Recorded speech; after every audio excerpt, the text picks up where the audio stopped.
Kaayaayang araw guys! So for those of you who are new to my channel, my name is Aya and I'm a Bento mom. I make fun and creative lunchboxes for my daughter Zion. I'm also into gardening and homemaking, and I also love food, travel, and shopping. So if these are the things that interest you, please keep on watching. So happy Monday guys! So it's been a while since we did the last vlog. So for the longest time, actually for a few weeks, I was doing YouTube shorts because wala tayong oras na mag-vlog. But today, I really told myself to find time, at least this week, because this is the last week of our Halloween-inspired na bento creations. So for today, or for this week actually, I decided to do all the classic Halloween na characters that we usually use for bento creations. So, ang gagawin natin for today, as you have seen the title, is a witch bento. So, samahan niyo ako for today. Alright, so I'm gonna show you the ingredients for our bento character for today. So, again, for this week, we're gonna do all classic na characters used during Halloween.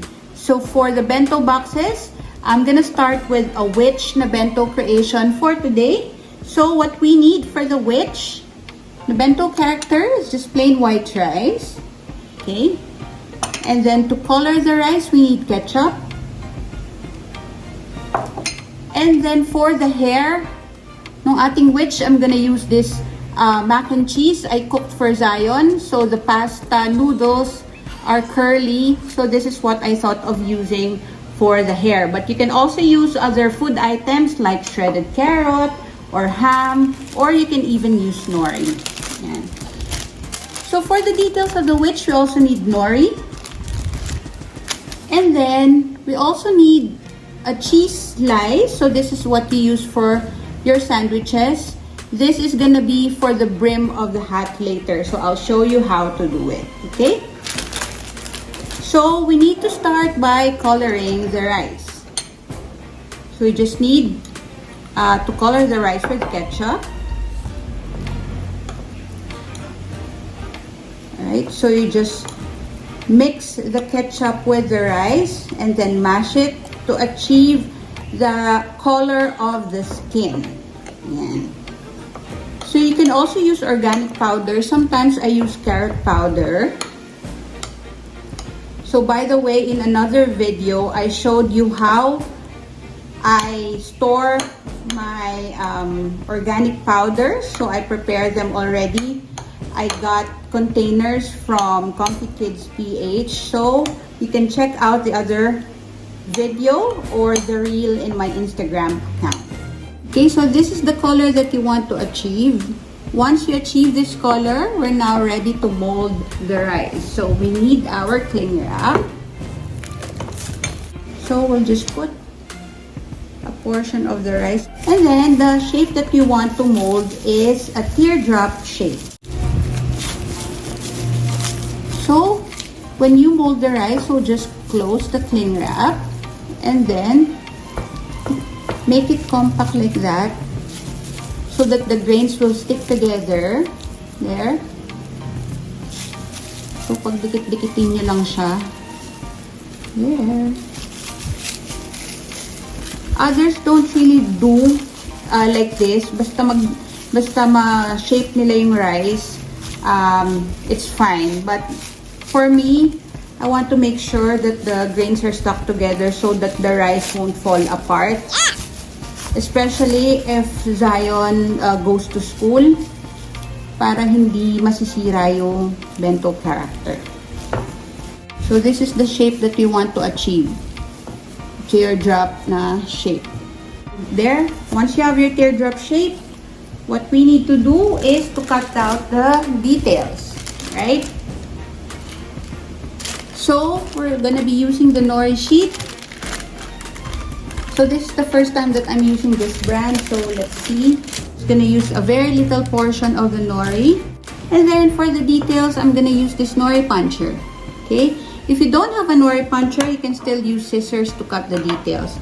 But it would be easier for you if you're gonna use a nori puncher. It's also gonna save you time. So invest on this one. So I got this online from Shopee. So I can put the link in the description box. But if you type in nori puncher sa Shopee, lalabas na lang yun.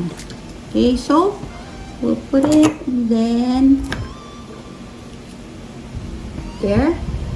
And then we'll do another punch because we want two oblong shapes. There you go.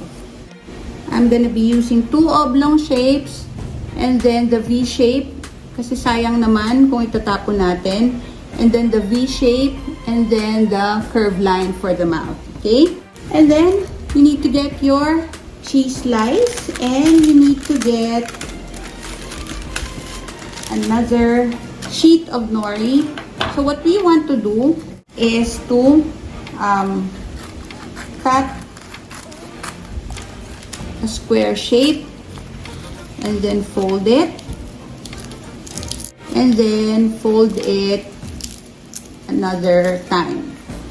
So fold it twice, and then the shape that we want to cut is just a curve na shape. So I'm gonna show you what you need to cut. So this is for the brim of the hat ng witch.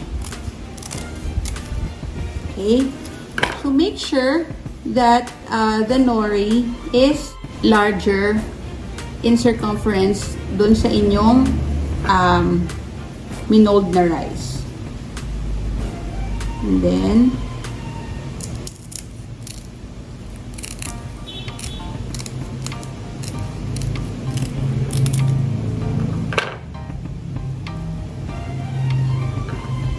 okay, so this is what you need.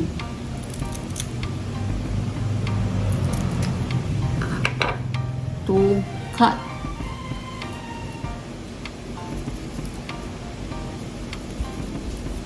There.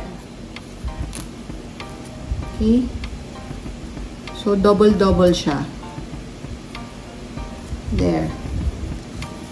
Okay. And then you also need to cut one triangle shape to cover this part of our molded rice.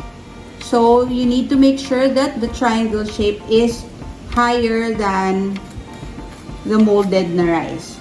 Okay, here, and then we're gonna stick it here sa ating molded rice. Okay, so let's open it. Okay, so let's set aside these curved lines. Nakita nyo kung gaano tayo kagulo. So I'm filming this as I go, as I make our bento. Stick it here. So there. Then we can put the details na kinat natin earlier.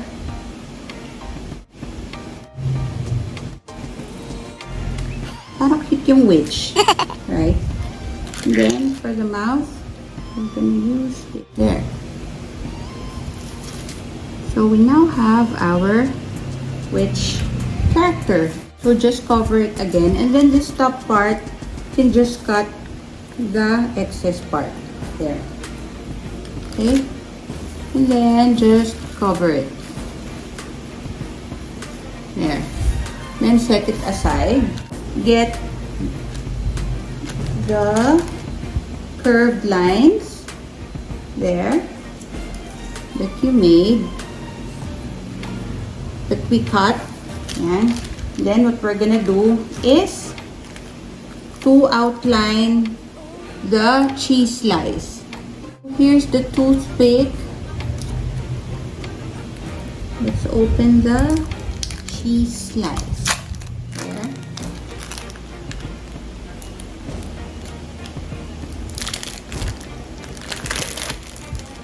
There, and then what you can do is get the curved line that you've created. Yan.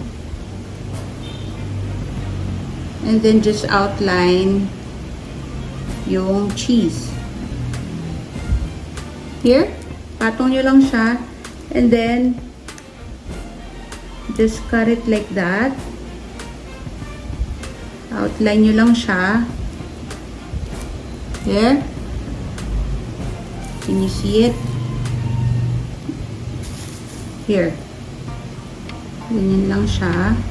And then,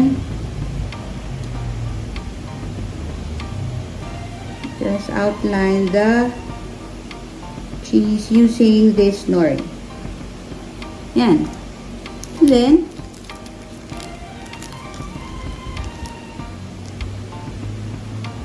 get that one, the cheese that you cut, and then i-cover nyo siya nung ginawa nyong ginawa natin or kinat natin na nori. There.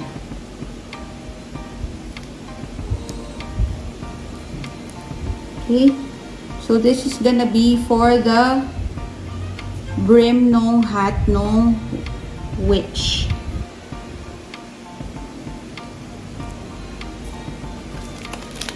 Okay, so it's gonna look like this. If you want to cover this part, you can cut more nori and then just cover that part. So we'll get this other portion ng kinat natin. And then just place it here on top as well to cover yung ating hat. And we'll do the same here.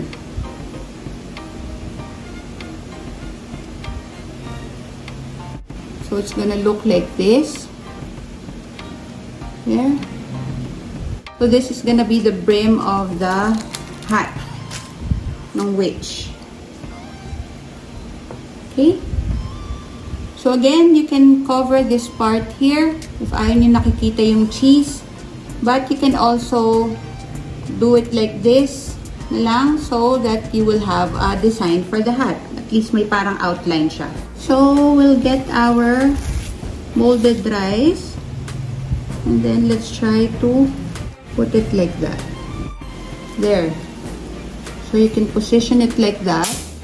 So let's get our bento box. Here. So we're using the yum box na tapas. Okay. And so we're gonna put the witch here. But before that, I want to use our cooking sheet from Bolly Baby. So this is the only sheet that I have been using since I started with my Halloween na bento boxes. I mean this design because I had an aluminum foil with this design as well. So just cut it and then just put it here. So at least you will have a nice background na Halloween for your bento box. So we can put the witch now.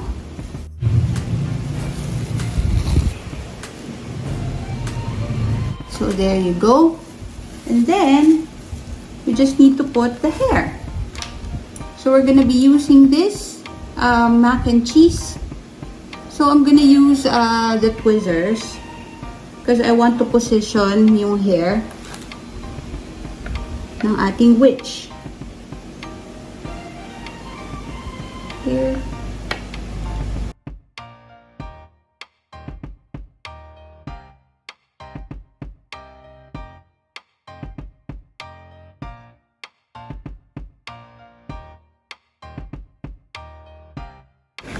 There.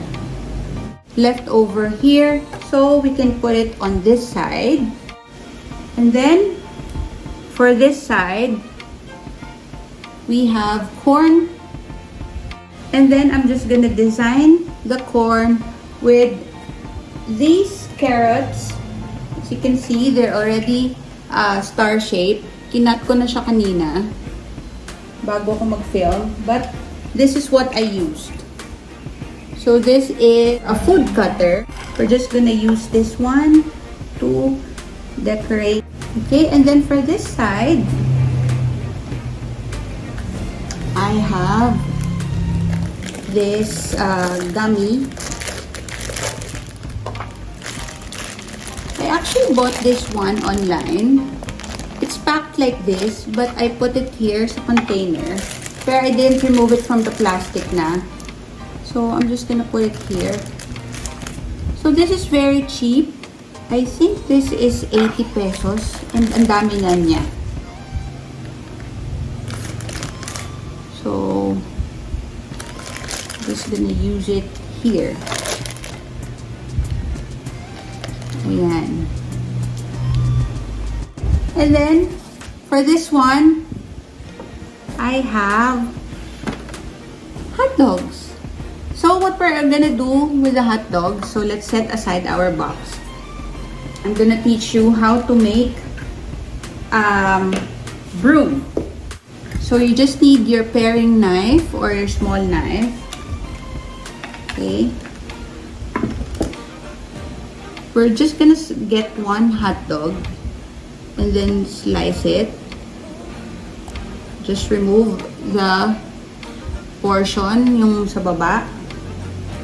And then what you do is that you slice it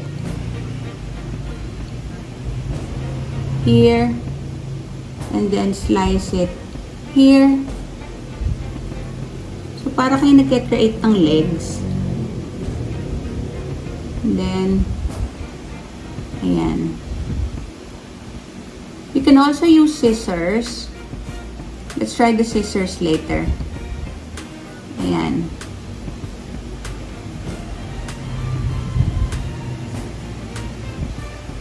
So, I'm just gonna show you how you use the knife for it. So, as you can see, there, right?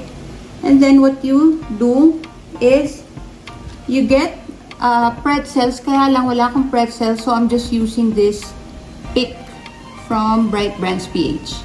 So I'm just gonna put it here. So we have a broom already there. Okay, so we're gonna try and use scissors for the others. Let's cut yung ilalim na portion. And then let's cut it in the middle, and then gagawin niyo siyang pa-cross, and then let's try to use scissors here. So you can cut this portion, then you can cut this para lang mag-create kayo ng strips.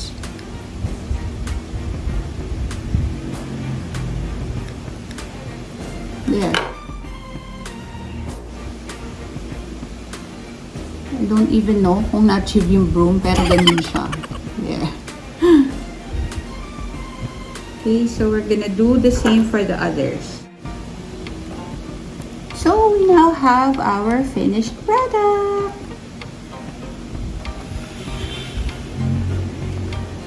Ta-da! So that's it guys for today. I hope you enjoyed what we did. If you enjoyed, please like and share this video, and also please don't forget to subscribe to my channel and hit the notification bell para palagi kayong updated if I have a new video upload. Thank you very much for watching guys. See you in my next vlog. Bye!